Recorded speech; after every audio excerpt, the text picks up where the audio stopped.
여러분, 우리가 매일 쓰는 스마트폰 있잖아요. 그 데이터가 날아다니는 길이 있다는 거 생각해 보셨나요? 눈에는 안 보이지만 하늘에 떠 있는 일종의 고속도로 같은 건데요.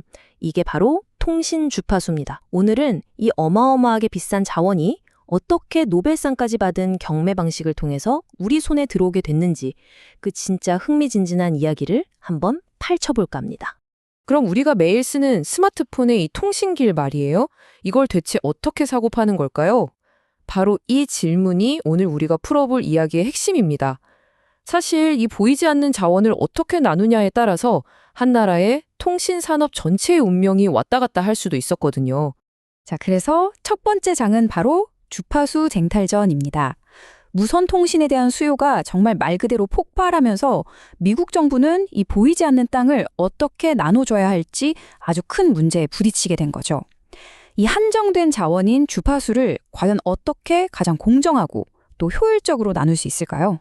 이 문제를 해결하려고 처음에는 여러 가지 방법을 써봤겠죠?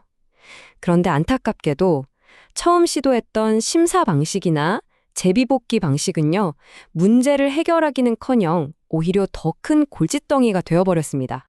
첫 번째 방법이 뭐였냐면요, 심사 방식이었어요. 이건 일종의 미인대회 같은 거죠.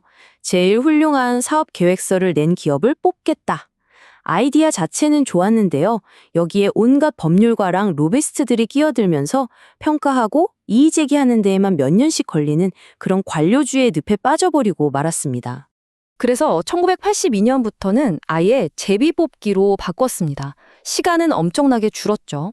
하지만 아무도 예상 못한 거대한 부작용이 터져 나왔어요.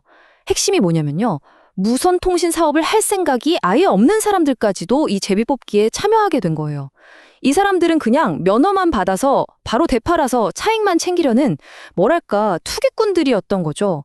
이러니까 실제 통신사들은 전국망을 만들려고 이 사람들이 가진 주파수를 비싸게 다시 사 모아야만 했습니다.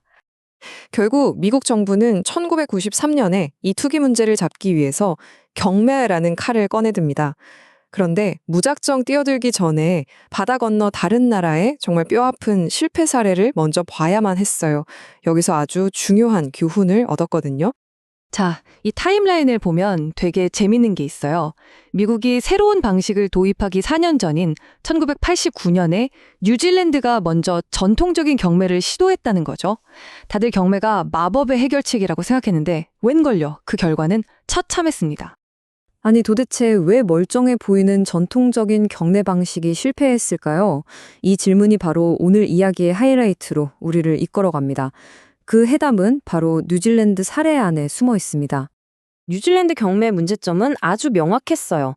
이게 밀봉 입찰 방식이라고 해서 입찰자들이 다른 경쟁자가 얼마를 썼는지 전혀 알 수가 없었던 거예요. 마치 깜깜한 방에서 혼자 가격을 어림짐작하는 거랑 똑같았죠. 이러니 전략이 아니라 그냥 운에 따라서 낙찰자가 정해지는 경우가 허다했고, 결국 정부는 기대했던 것보다 훨씬 적은 돈을 벌었고요. 사업자들은 전국 통신망을 만드는 데 필요한 주파수를 모으는 데 실패하고 말았습니다. 바로 이때 이 모든 문제를 해결할 영웅들이 나타나죠. 경제학자 폴 밀그럼과 그의 동료들이었습니다.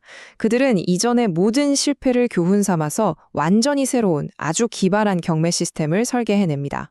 그들이 고안해낸 게 바로 동시 다중 라운드 경매, 줄여서 SMRA입니다. 여기서 제일 중요한 건 뭐냐면 모든 주파수를 하나씩 파는 게 아니라 한꺼번에 경매에 붙인다는 거예요. 덕분에 전국망을 만들고 싶은 사업자들은 마치 퍼즐 조각을 맞추듯이 필요한 주파수들을 한눈에 보면서 전략을 짤 수 있게 된 겁니다. 자, 이게 어떻게 돌아가는지 한번 보세요. 정말 똑똑합니다. 1단계에서 입찰자들이 원하는 주파수에 입찰을 해요. 그러면 2단계에서 모든 최고 입찰가가 전부 투명하게 공개됩니다.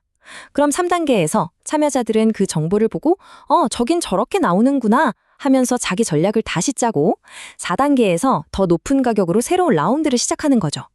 이렇게 정보가 공개되니까 경매가 더 이상 운에 맡기는 게임이 아니라 기업의 진짜 가치와 치밀한 계획이 승패를 가르는 고도의 전략 게임으로 완전히 바뀌게 된 겁니다. 그리고 이 공정한 게임에는 정말 중요한 규칙이 하나 있었어요. 경매 후반 라운드에 가서 갑자기 더 많은 주파수에 입찰할 수 없다는 규칙입니다. 이게 왜 그렇게 중요할까요?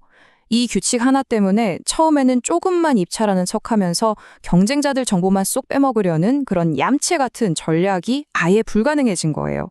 모두가 처음부터 자기 진짜 속내를 드러내고 정정당당하게 싸우도록 판을 짠 거죠. 그래서 이 새로운 방식, 성공했을까요? 네, 성공을 넘어서 그야말로 세상을 바꿔놨습니다. 단순히 미국 정부의 문제를 해결하는 데서 그치지 않고 전 세계 표준으로 퍼져나갔죠. 대표적인 성공 사례가 바로 2000년 영국에서 나왔죠. 영국 정부가 이 방식을 써서 주파수를 아주 효율적으로 배분했을 뿐만 아니라 어마어마한 정부 수입까지 올렸거든요.